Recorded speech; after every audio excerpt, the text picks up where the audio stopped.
I was beaten with 8 months pregnancy. He said, if you move an inch, I will daughters. I said to them, My name is Yomi. What's yours? my name is Ekene. Ekene, tell me about the person you wish you never met. The person I wish I never met in my life is a man that made me to waste 22 years out of my life. Can you tell me about this man?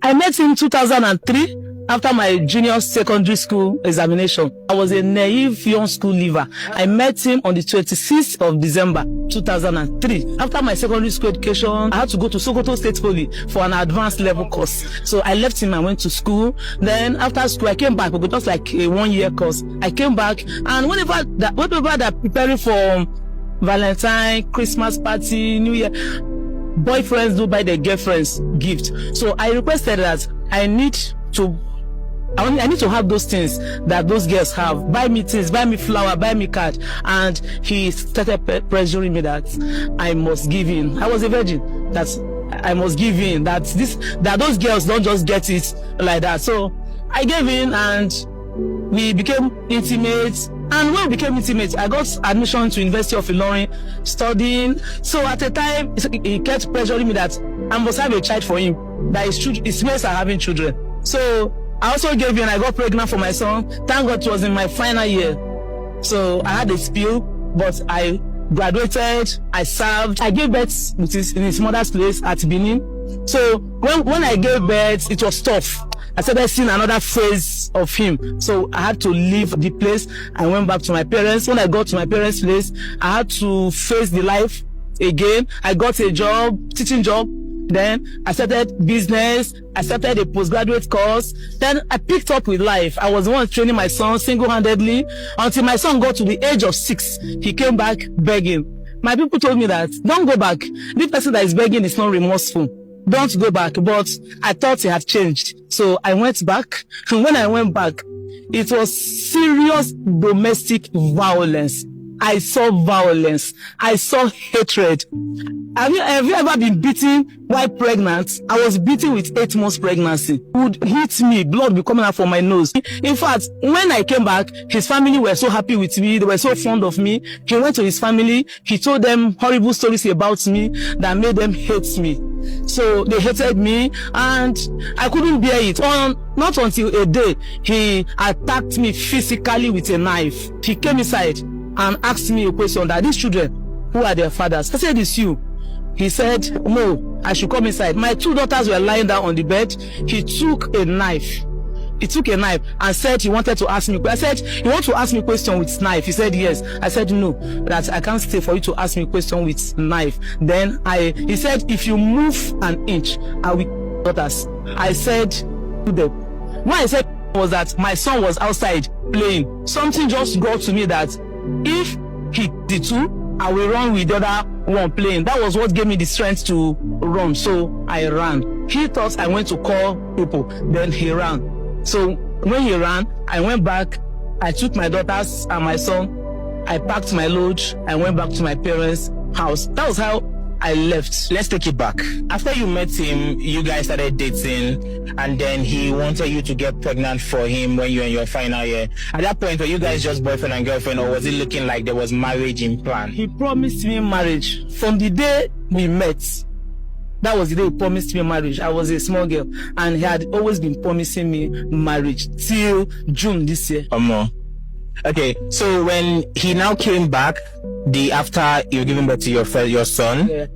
Did he get married to you before you gave birth to the 2 other daughters of his? No, he came and he invited his dad from the village. The dad came from the village with his elder brother and friends.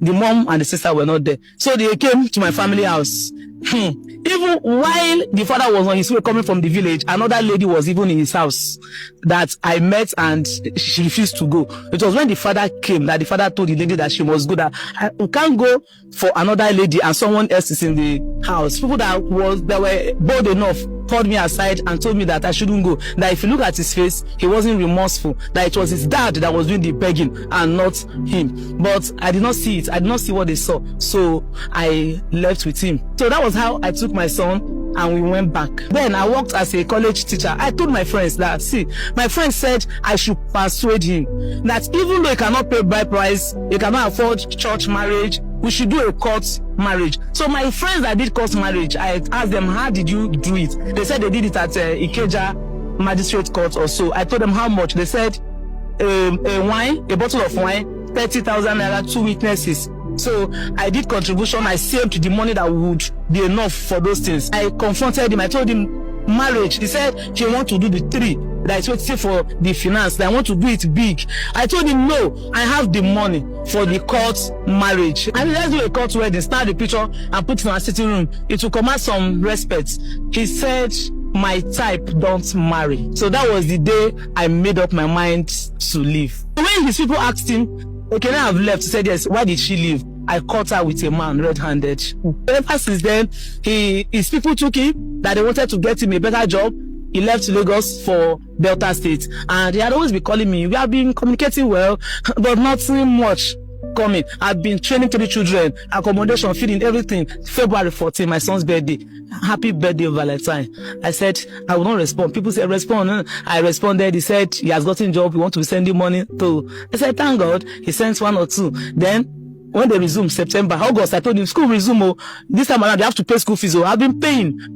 He said, no problem. So, when they resume, I called and a lady picked the call. I said, can I speak with so person? She said, I am his wife. And I heard the voice of a baby in the background. I said, okay, if he comes back, tell him that Ekene called. And she said, no problem. When I got to work, he called. And when I picked the call, he said, Mama, wait. I won't tell you something. I told him, you don't have to explain anything. You have given birth. You don't explain anything. I shouted at him. Immediately, he got back to himself and said, okay. He called me again. I said, let me warn you. That lady is 22 years and she's from a decent family. She's a very good girl from a decent home. So she have my baby for me. At the time, I decided to block him so that I will not be seeing anything from him. I will not be hearing all those nonsense. So I don't know that my son did not block him. So one day my son went to work. My son just finished his senior WAEC. No money to go to higher institution. He's learning phone repair, just 15. So my son came back from work and said, Mommy, did you see what daddy posted? I said, what did daddy post? This thing happened September, around that 15 or 16. My son showed me the picture of a baby boy. This baby, I'm a mother of 3. This baby is more than 6 months old. I want girls that are coming up to learn from me. Even though you want to get married, learn from me. I was following my heart. I don't know that they don't follow hearts. Marry someone that is ready, not someone you love. The most annoying part of it is that he named his son my son's name. So automatically, as a Delta woman, meaning that he have disowned my own son. I dash out my son's name. I dash out the father's house that I'm living on. I'm fighting for my own. I have BS in economics. I'm a private college principal. Okay, so I know you said you blocked him on all social media, but if you were to tell him something right now, what would you say? If I'm to tell him something, I would say, thank you for wasting 22 years of my life. You know that if I had not met you on that day, I would have been with someone else by now. Thank you so much for sharing your story. This is for you. Hey, Yomi, thank you. God bless you. I appreciate